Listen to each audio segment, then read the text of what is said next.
Over 70% of adults over 60 are doing everything their doctor said, and their arteries are still silently hardening. Not because they failed, but because no one told them about the one food that restores vessel flexibility. For many people, blood pressure becomes a kind of scoreboard. Numbers go up, numbers come down, and the assumption is that the story begins and ends there. Over time, that focus quietly narrows attention away from what pressure is actually doing inside the body. The force itself is only the messenger. The real impact is structural. It is cumulative.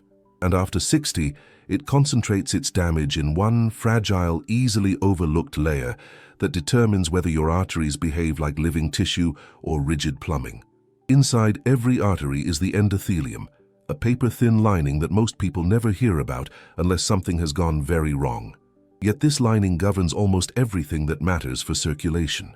It decides how wide a vessel opens, how smoothly blood flows, and how well tissues are nourished with oxygen. In younger years, the endothelium responds quickly and generously.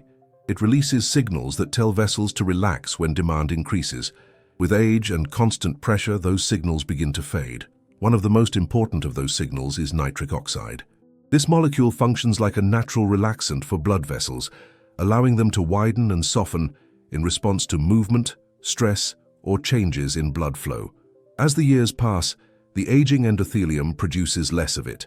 The result is subtle at first. Arteries don't open as easily. Pressure rises more sharply with activity. The heart compensates by pushing harder.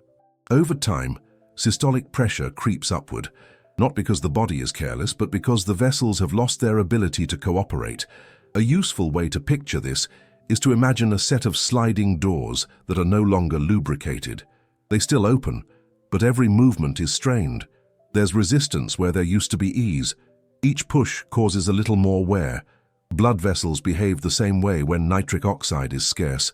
They move, but stiffly. They respond, but reluctantly. And the heart feels every bit of that resistance. This is why someone can be told their blood pressure is controlled and still feel drained, tight, or limited. I once cared for a man named Walter, 74 years old, whose readings looked respectable on paper, yet he described a persistent heaviness in his chest and legs, especially when walking.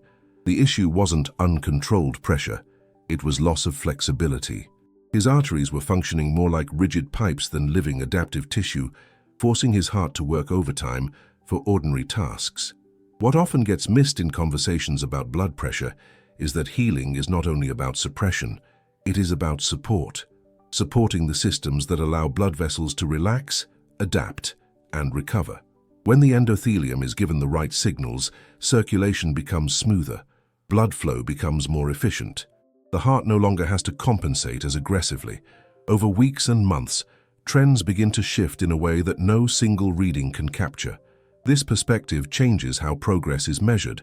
Instead of reacting emotionally to every daily fluctuation, attention shifts to patterns over time, to how the body feels during movement, to whether energy is steadier and recovery is easier. Gentle activity encourages blood flow, which itself stimulates healthier endothelial signaling. Nutrition can reinforce those signals, especially when it supports nitric oxide availability. Together, these elements begin to address the root of the wear and tear process rather than just its outward expression. Understanding this sets the stage for everything that follows. Once it becomes clear that blood pressure damage after 60 is largely a story of endothelial fatigue and lost flexibility, the focus naturally turns toward what can help restore that internal conversation. And that is where one very ordinary, often underestimated food enters the picture, not as a dramatic fix but as a quiet daily message to aging arteries that relaxation is still possible. When people hear that one specific food has an effect on blood vessels, expectations tend to leap ahead of biology. There is a quiet hope that something simple might override years of strain, medication lists, and frustrating plateaus. That expectation is understandable, but it often obscures what actually makes certain foods powerful over time. The role of this food is not dramatic, it is not forceful. Its strength lies in how precisely it speaks the same biochemical language as the endothelium itself. Beets occupy a unique place in vascular physiology because of what they carry naturally. They are rich in dietary nitrate, a compound that follows a very specific and elegant pathway inside the human body. After consumption, nitrate interacts with beneficial oral bacteria and is converted into nitrite and then into nitric oxide. This matters because nitric oxide is the same molecule the aging endothelium struggles to produce in sufficient amounts. Instead of demanding that tired vessels work harder, this pathway gently supplies a raw material the body already knows how to use. What makes this especially relevant after 60 is that the process does not rely on youthful cellular machinery. It works even when endogenous nitric oxide production has slowed. Researchers studying older adults consistently find improvements in blood flow and arterial function with nitrate-rich foods, even when changes in blood pressure readings themselves vary. That variability often leads to confusion, but it misses the more important outcome. Improved flow and reduced stiffness mean the cardiovascular system is under less mechanical stress, regardless of whether numbers shift dramatically right away. A helpful way to think about this is to imagine a congested roadway. The pavement may still be worn, and the infrastructure may still need long-term repair, but reopening lanes changes how traffic moves immediately. Beats function in much the same way. They do not rebuild arteries overnight, but they help restore smoother passage. Blood moves with less resistance. Oxygen delivery improves. The heart encounters less pushback with each beat. I've seen this play out quietly in people who weren't looking for miracles, only for subtle changes in how their bodies responded. Marcia, 69, described noticing that her hands felt warmer during the day and that her usual walks felt less taxing after several weeks. There was no dramatic moment, no sudden shift on a single reading. Instead, there was a steady sense that circulation was no longer struggling as much as it once had. Consistency is what allows this effect to emerge. Beats work as a repeated signal, not a one-time intervention. Taken earlier in the day or a few hours before movement, they align naturally with periods when blood flow demand increases. The form matters less than the regularity. Some people prefer cooked beets as part of a meal. Others tolerate small amounts of beet juice more easily. What remains constant is the underlying message being sent to the vascular system day after day. There is also an often overlooked detail in this process. The conversion of nitrate to nitric oxide depends in part on the ecosystem of the mouth. Certain antibacterial products can interfere with this step, unintentionally weakening the very pathway that makes nitrate-rich foods effective. This is not about perfection, but about understanding how small details influence biological outcomes over time. Seen in this light, beets are not a replacement for anything already in place.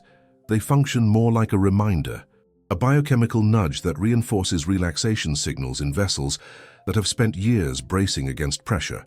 On their own, they offer meaningful support, but their full effect becomes clearer when the environment around them allows those signals to be received and sustained, which leads directly into the next part of this conversation. If this perspective on blood pressure feels different from what you've been told before, consider subscribing here. These conversations focus on protecting aging arteries, preserving energy, and supporting your heart as the years move forward. There is a moment in nearly every long-term health change where expectations collide with reality. Something helpful is added, yet the results feel muted or incomplete. This is not because the intervention is ineffective, but because the environment it enters is working against it. Blood vessels are no different. They do not respond to single inputs in isolation. They respond to patterns, to the chemical climate they live in every hour of every day. The signaling power of nitric oxide does not operate in a vacuum. When the overall diet is high in sodium, low in potassium, and lacking in fiber, blood vessels remain in a state of low-grade tension. Sodium encourages fluid retention and pressure. Potassium helps counterbalance that effect and supports smooth muscle relaxation in vessel walls. Fiber shapes the gut environment, which in turn influences inflammation and vascular signaling far beyond digestion. When these elements are out of balance, even beneficial signals struggle to fully land. This is why dietary patterns such as DASH-style eating consistently show benefits for vascular health, not because they are rigid or extreme, but because they quietly restore mineral balance and support the systems that keep blood vessels responsive. In that context, nitrate-rich foods are no longer swimming upstream. Their signals are amplified instead of resisted. The endothelium becomes more receptive, and the message to relax is easier to hear. A useful analogy here is that of a tune-up. A tune-up can make an engine run more smoothly, but it cannot compensate indefinitely for neglect elsewhere. If fuel quality is poor and maintenance has been ignored, improvements are short-lived. In the same way, beets function as a tune-up for blood vessels. They help restore smoother function, but their impact lasts longer and feels more substantial when the surrounding conditions are supportive rather than hostile. I've watched this distinction become clear in people who initially felt discouraged. George, 77, had incorporated beets faithfully, yet noticed little change at first. Over time, as processed foods faded into the background and more plant-based meals became the norm, his experience shifted. Walking became less taxing. Blood flow felt steadier. The same food that once seemed underwhelming began to show its value once the larger pattern aligned. This is not about perfection or strict rules. It is about coherence. When vegetables, legumes, fruits, and whole grains form the backbone of eating, potassium intake naturally rises and fiber becomes a daily presence. Sodium loses its dominance. The vascular system operates in a calmer chemical environment. Within that setting, a daily nitrate signal no longer has to fight competing messages. Another important layer in this foundation is coordination with existing medical care. Blood pressure does not exist independently of medications, diagnoses, or individual history. Any meaningful dietary pattern works best when it complements rather than contradicts a clinician's plan. That alignment reduces risk and increases the likelihood that subtle improvements in flexibility and flow translate into measurable benefits over time. Seen together, this explains why the effect of one food can feel modest in isolation and powerful in context. Beets are not meant to stand alone. They are meant to anchor a broader vascular-friendly pattern that lowers resistance, supports signaling, and gives aging arteries the conditions they need to respond. When that foundation is in place, the quiet work happening inside blood vessels begins to add up in ways that extend far beyond a single measurement.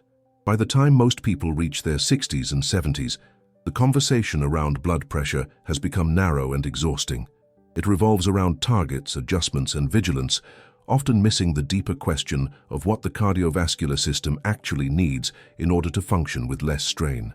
When the focus shifts away from chasing perfect numbers and toward restoring flexibility, the entire picture changes. Blood vessels are no longer treated as rigid pipes that must be controlled, but as living tissue that responds to the information it receives. This perspective echoes a message often emphasized by Mark Hyman: food is information. Every meal sends signals that either encourage contraction and stress or support relaxation and flow. Some foods quietly instruct blood vessels to stay tense. Others remind them how to soften. Over time, those messages accumulate, shaping how the arteries behave long before any cuff is wrapped around the arm. Seen this way, the role of a single food becomes clearer and more realistic. The goal is not instant correction or dramatic drops that appear overnight. The goal is support.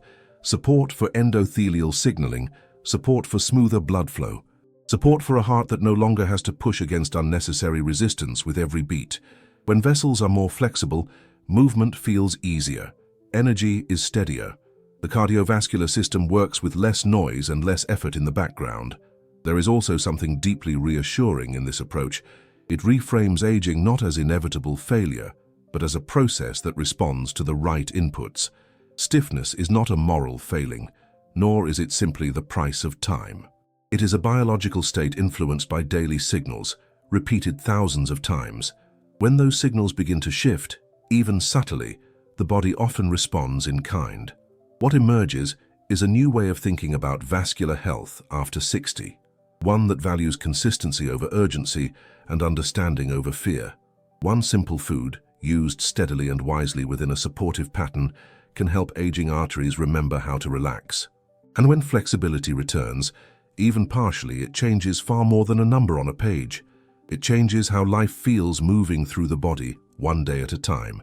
If understanding how to keep your arteries flexible matters to you, subscribing keeps these practical, evidence-based insights coming each week.